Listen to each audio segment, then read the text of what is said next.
Welcome in, Odd Mob. We are having a very special podcast today that we're so excited to share with you guys, but we kind of wanted to explain a little bit of what the Oddcast is going to be looking like. We want to just talk to, interesting people that inspire, that help, that give back. You know, people that do a lot of the work behind the scenes or underground that people don't know their story. Right. That's really who I want to talk to. And if you want to... what were their challenges? How did they get there? What struggles did they have? How were they even inspired to do the things that they've done? We had a really great conversation. Pretty much our first podcast ever. A couple weeks ago, we spoke to Kathleen McDonald, who is the founder of a water charity called Zoto No Go, or Give Water, Give Life. Mm-hmm. It was awesome. And I hope you guys liked the conversation we had with Kathleen. Yeah, Enjoy. Check it out. We're live. Okay. Hi, I'm Thank you. How are you, Kathleen? Really good, thank you. It's been, 5 or 6 months we haven't At seen least. each other. Oh, and you live nearby. I know. That's the world nowadays. Yeah, that's too bad. But now we're here. Yes. But thank you so much for making the time and allowing us to come to your house. Thank you for your interest in our development. You have a very unique story, and what you've spent a lot of your time on is so important. And it's mind-blowing to me that there's a solution to this problem or this crisis, and no one really talks about it. So I wanted to put it on record and share it with the world, because we really are going to start putting a lot of energy into trying to solve this problem, whether it's wonderful. In Burkina or around the world. That's wonderful. So that's the first impression I got from this. You know, water charities mean a lot to Ahmad, and I just remember him saying water charity, and the first thing in my head was, what is that? I have no idea, really. And it's so sad, but it's true. And I think a lot of people, if they're being honest, they would say the same. You know, what is a water charity? What does it entail? So we just kind of wanted to dig in from the start of it, you know, how you grew up, what gave you this interest. So I'm very excited to learn about it. I wanted to start with your background. Like, where did you grow up? Where's your family from? I grew up in Louisville, Kentucky. Okay. And I went to the Peace Corps when I was 21. Really? To the U.S. Peace Corps. And I was sent to Burkina Faso, which is a country in West Africa. With the Peace Corps? Yes. So that was your first time being exposed. Oh, did you hear or know about Burkina as a country prior to that? I did not know. Wow. And I was interested in going to Morocco. But I knew of Morocco, but not Burkina Faso. Right. And so Burkina I was there for 2 years, and it's a country of wonderful people. Truly. They're very poor, but very wonderful. What year was this? This was 1971. I was 21 years old. 21. Yes, and I had never been out of the country except for Canada. I had gone to Canada once with my parents, and but that was it. And that's what I was trying to get to, is what made you, while you were growing up, family situation, parents, like what made you want to join the Peace Corps? You know, it's funny. I was when I was in the eighth grade, I took a geography class. And in the geography class, I was like, oh, man, that's where I want to go. And it was Morocco. So, you know, before that, I didn't know anything about the rest of the world. Interesting. So is it just kind of like a travel bug? You're like, I want to travel, and this seems like an opportunity to do that. Yes. Why Morocco? What intrigued you about Morocco? I don't know. It just looks sexy, I think. It looks sexy. I love that. When you join the Peace Corps, they teach you how to speak the language of the country you're going to.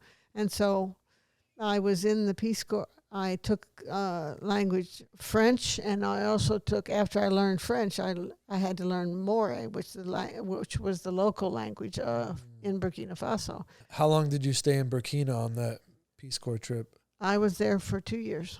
Wow. Yeah. Straight, or did you go home and come back? 2 years. And Wow. I was assigned to this particular part of Burkina Faso, and the whole group, there were 7 of us, our job was to work with local people who were educated as well. And we would go there and talk about how to keep your child well fed and how to make sure that they grew up healthy. And we had scales that we took with us, and we weighed the babies once a month. Wow. And we had little charts that would show the progress of the babies, if they were gaining weight or if they were not gaining weight. And if they were gaining weight, then the health was better. But if they were losing weight, we had to talk to the mothers about, okay, well, this child needs to be fed more. They didn't have this type of service or support prior to the organization? They had some of it because the people that were responsible for that, they worked with us. How would you summarize that experience? I would say it was awesome. Really? Yes. Loved it. Yes, I did, because the people are so wonderful, so very pleasant, and they tolerated my poor French as well as my poor Moray. And we got along. And after that, I moved to Washington, D.C. and started working for the government. Really? What'd you do? In the housing department. Wow. Yeah, so I was interested in housing. I was interested in housing mainly because when I was living in Louisville, the people that were on welfare and who need help, they were living in places that were just dilapidated and terrible. And they were local government-owned properties, and when somebody would move out, the government would come in and bring a hose and hose down the interior of these houses. And I was like, "This is excuse me." Go ahead. No, you can go for it. This is absolutely not acceptable. It's fucking bullshit, is what you're going to say. That's what you wanted to say. That's right. A lot of the housing that I developed was for low and moderate income people. And I did it for 5 years because after 5 years you are ingratiated into the federal system, in the sense that, okay, now if you want, you can take money from the system and you can benefit from being there, having been there. So what did you do next? First, I worked for the federal government for 5 years. Right. And by doing that, I gained a lot of experience of how the federal system works when it came to housing. You started a charity, yes, called Give Water, Give Life. Yes, a community building group. Community building group, right? Was the name of the nonprofit, and it was created in 83.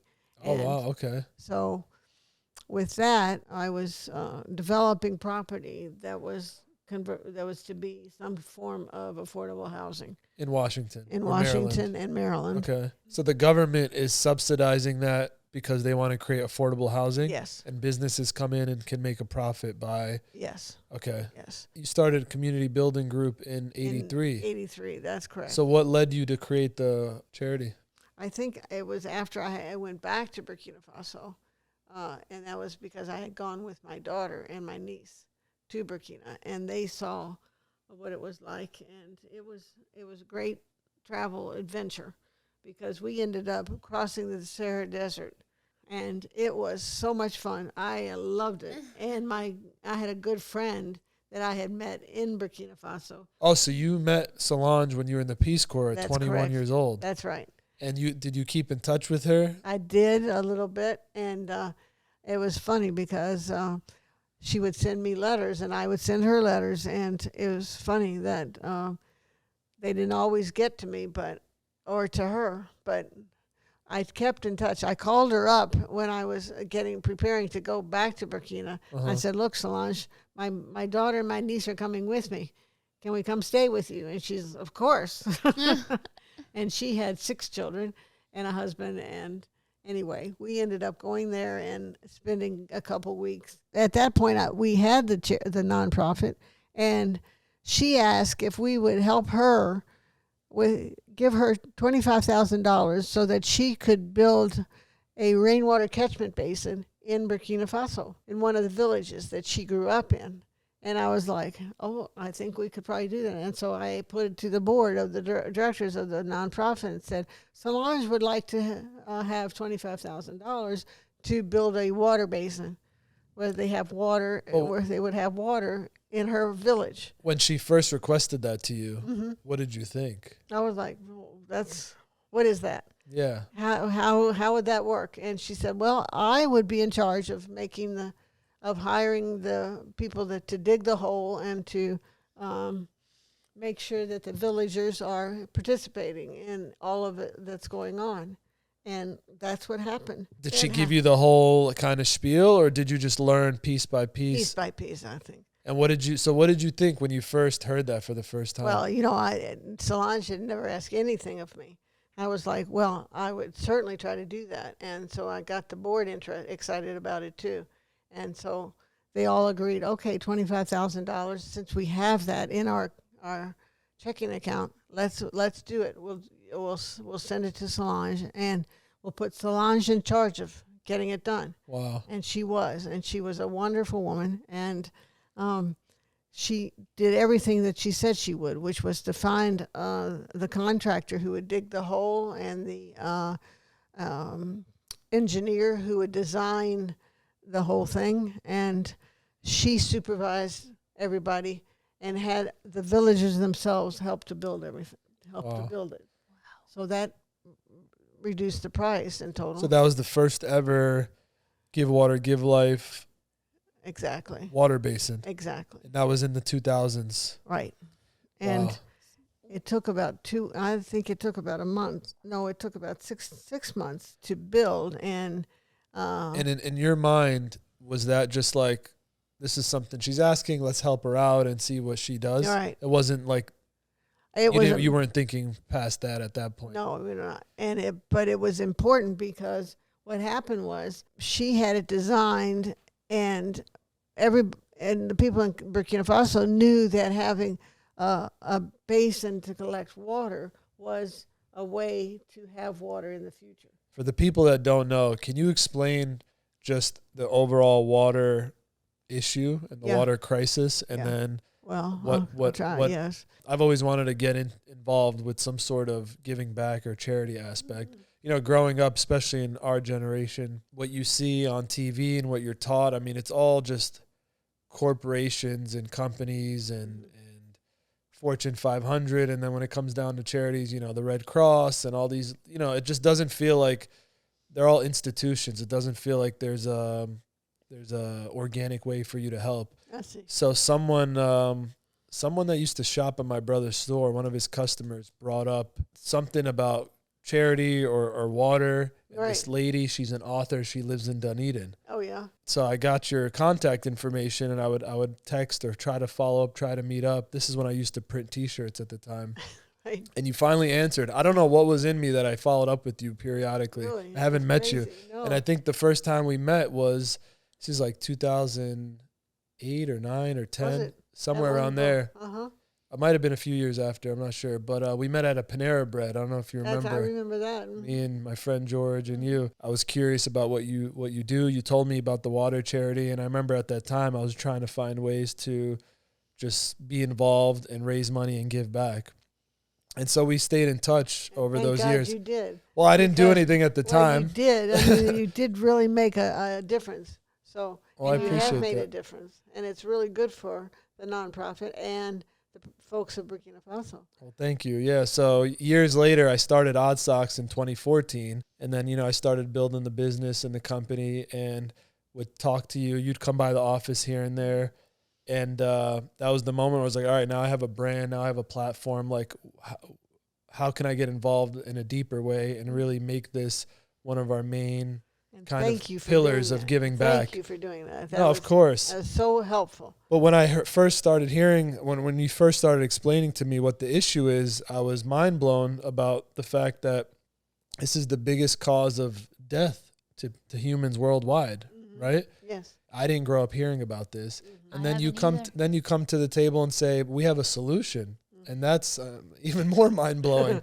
I'm like, why isn't anyone talking about it? And in the last few years, water is starting to come up in conversation, politically, on social media. People are starting to realize that whether it's climate change, droughts, lack of access to water, even in the Western Hemisphere, now it's starting to become a conversation. But this has been an issue for a lot of poor countries and rural areas. So If you can just expound on like the give water, give life kind of.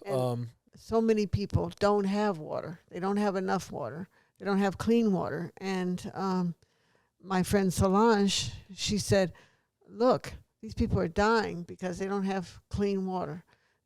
But we do have a solution. And the solution is to build a rainwater catchment basin, which is to dig a big hole. And when the rains come, the water will fill up the hole. And if you have water, the rains will come more often. And so that's what happened. So what's the difference between for people that don't know, a basin and a well? Yeah, a well, you dig a hole deep into the ground, and you go deep enough that it will tap into the water table. And so once you reach the water table, then you go a little bit further so that there will be water in the well. Once you have water in the well, then you can pull it up with, buckets and by hand. But so wells can dry up. They can dry up, and that's why having a rainwater catchment basin is a step better than having a well. So the rainwater catchment basin, what about it is different than the well in the sense, is it tapping into the water table, or is it? Actually, what it is, it's a hole that is dug that is bigger and deeper than a well. Okay, so the well is relying on the water table, Yes. which is probably fulfilled from the rain, Right. in a different process. Right, exactly. But the basin is catching the rain as it's happening. That's right. So I know you've been focused on Burkina, but in your research and growing the charity, is this something that affects most countries or most Eastern countries, like developing countries, or is it specific? It pretty much affects all developing countries and pretty much all of Africa. So it sounds like it's not the lack of water, it's the lack of the infrastructure to provide the water to communities. That's right. Mm-hmm. Because I don't think the U.S. has more water than Africa. Right, exactly. It's just we've built the infrastructure to bring it to everyone's True. home and stuff. That's a good point. So that's where your nonprofit came in. Right. Wow. And by having, the first thing is to have the water. Right. So once you have the water, then you have to, you want to make sure it's clean and that the people use it properly. Sure. You explained to me once when the basin was created, all the different steps, all the different levels that this really impacts. So not only do they have, can you speak about that? Not only do they have clean drinking water now. Yeah, but now they can water their, have agriculture and grow food, grow plants that will feed them. And then they also start businesses from That's that. correct.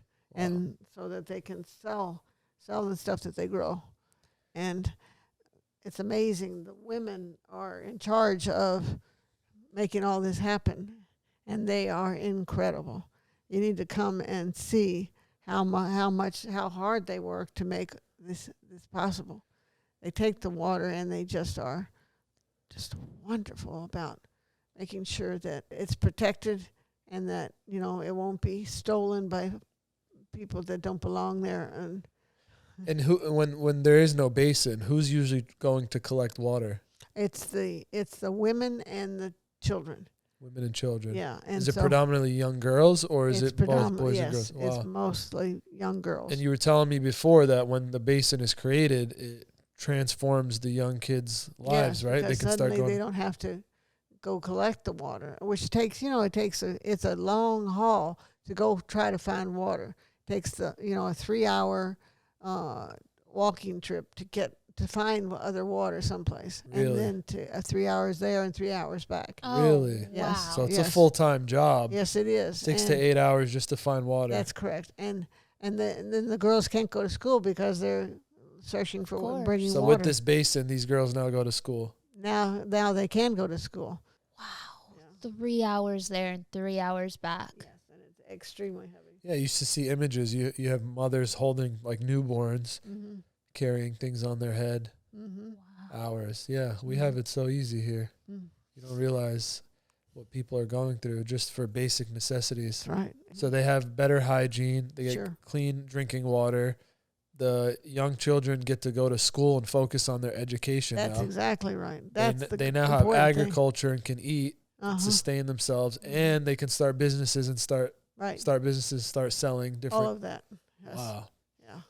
So that's why you guys named the charity Give Water, Give Life. Right. That's exactly it. I mean, it makes sense. That's the crazy thing is when you start building this out, it helps it rain more frequently. So their drought spells decrease. That's exactly it. And then another thing that wasn't mentioned is when you guys are looking for villages, you're using satellite technology now, Yes, imagery, that's right. to find certain areas that have water underneath. That's Underneath the guaranteed. ground. Wow, That's right. That's fantastic. Yes. So So the gentleman that we work with is, and who's a part of our group, is called Seydou Traoré. He is from Burkina Faso, and he is a he has a degree in water engineering, and he is the master of making things work beautifully. And so he is the one that has come up with the idea of the rainwater catchment basins and having them so that the water will come from the sky and fill up the basins. So, right. So you first step is finding or identifying different places or villages that have water underneath.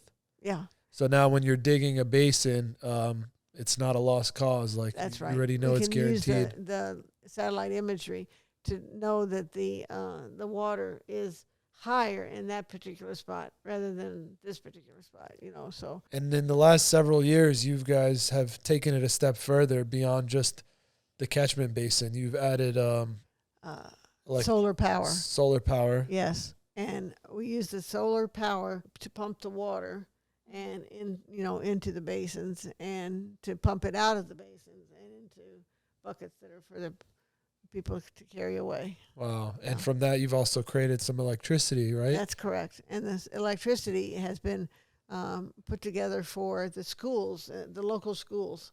And so awesome. the children are learning how to use solar power so that they can have water and education. So Wow. it's pretty cool. So the villages that you've built these in, they're helping or impacting at least 3,000 to 4,000 people. Exactly, at least 4,000 people in each village. And how is it being maintained after they're built? And they're taught how to maintain it. so they're doing the maintenance Yes, themselves. they So are. they have a Right. vested interest Yes, in. they do. Wow. Yeah. So how long did it take for you guys to modernize things the way you have now? Maybe thinking about it since when Ahmad started, becoming a member of the board, where were you guys at a few years ago? How long did it take to get to this point? When we first met, that you had already built, I think, 2 basins. Right. And then from like 2010, 11 till 2020, they built more.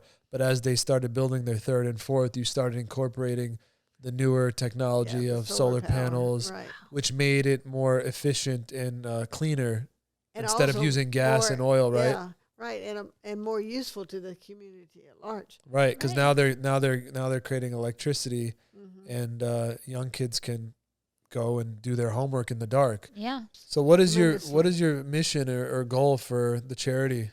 Moving forward, Well, what the would you goal like to is see to- happen? Yes, it would be nice to see all of the villages of Burkina Faso have rainwater catchment basins and solar power. How many are there roughly? 8,000 villages in the country. And it's possible. It is possible. Is this basin solution what we use here in the U.S. or is it a different? Like, how do we get our water? What are we using? Catchment basins, or Yes, we are Good technically. question. That's if you look around, where is your water coming from? I have no idea. Yeah, you should look because it's coming from a great big Water plant? container of water that is filtered and sent via pipes to your homes. Wow. So they're using the rain Yeah. and the table and the aquifer. Yes, exactly. I heard that the Sahara has more water underneath it than the state of California. I think that is a good point. Yes. That's the crazy thing is most of these underdeveloped countries have the water. They just don't have the infrastructure Right. to clean it and distribute it, whether it's corruption or just lack of money or resources. And then over here, you have a lot of places that don't have water or they're coming to a point where they don't have much water. Right. But we all think we do have water. I mean, how And many it's of us endless. leave the shower running and Yeah. brushing your Absolutely. teeth, leaving it running? We're and ignorant to this. Right. We're really ignorant. One to of the this. things that pisses me off is when people drink water bottles and you're leaving, people throw it out. There's like a little water left and you just throw it in the garbage. Yeah, or the plastic Yeah, so container. I think we're just living in a time where there's so much polarity. Like you either have it really good and you don't realize it, or you have it really bad. But there's like no in between. It's time to make a difference. It's time to make a change. Yes, it is. And that's our goal here. Is we hope our team, the Odd Mob, just anyone that follows and listens, will be educated and will learn about this issue, because I think it's so important, And will Ahmad, contribute. Ahmad, thank you so very much for your focus on water. It's so very important, and you are leading the way here by doing this for us. You're leading the way. You're an amazing example, so I'm Okay, taking well. your lead. You're a good guy. That's You truly incredible. are. No, you've built 5 basins, so you're an amazing woman. You're an amazing woman. No, we want to use our platform and social media to spread the awareness and message, because Thank I you. didn't learn about this growing up. I didn't learn about this in school. So I think the more that people are informed and the more we can build a movement around this, the more we can help. So hopefully people donate. Hopefully we can raise money in different ways through events and through our product. I'm about to initiate something where a portion of the sales will go towards this. Okay, well, And thank you. hopefully Ahmad. we can That go is to just Burkina wonderful. Faso as a team and start and build There you our own go. Yeah. odd basin. We can do that. Yeah. Can you coordinate us going there? Absolutely. Wow. I'll- That would be so incredible. Yeah. We'll have a team meet you on the other end. All right. Well, there we go. Next episode, podcast number 2, will be in Burkina Faso. Excellent. What is it? Ouagadougou? Ouagadougou. Ouagadougou. Ouagadougou. Ouagadougou. That's the capital city. Capital of Burkina. Ouagadougou. Thank you again for everything you've done. I mean, 5 basins times 4,000 people. You've impacted at least 20,000 people's lives, Oh, thank you, Wow. which is Ahmad. incredible. Yeah, thank you. And you're such a great, honest, amazing person. And you deserve your flowers. So Thank you, Ahmad. hopefully more people will learn about this important issue. I mean, it's to me, one of the biggest issues in the world affecting humanity. And what better way for humanity to come together over Yes. such an important issue like this? Exactly. Something so simple that we can fix. Okay. Thank you, So, Ahmad. thank you, Thank you Kathleen. very much. And we'll stay in touch. Excellent. Thank you. Anything else you want to say? I think that's more than enough. Thank you for your time. Thank you. Appreciate you. Thank you. If you guys really enjoyed that podcast and you want to learn more about our water charity initiatives and how you can give back to this really important cause, text us at 917-540-8949. Just text water, and that keyword will pop up on our app, and we will be able to talk to you directly and update you frequently with any updates that we have about the water charity, events that we're going to be doing, different ways to raise money. And we're going to try to build our own water basin. So if you want to be a part of that, maybe you'll come with us to Burkina We can Burkina choose Faso in a Africa. winner, a few winners. Choose a winner. Come with us to Burkina Faso, build a basin. That's our goal, at least. Yeah. On oddsocksofficial.com, there's going to be a Beat the Odds page coming up shortly, and you'll have all the information and live updates about all the things we do to give back on there, and the water charity portion will be on there too. So there's going to be links coming in the future where you can give back and contribute. So again, stay tuned with the team. Every day it's changing and evolving, and we're trying to live our dreams and build and help. So be a part of this team. Come Yeah. join the Odd Mob and stay tuned with these podcasts, folks. Yes.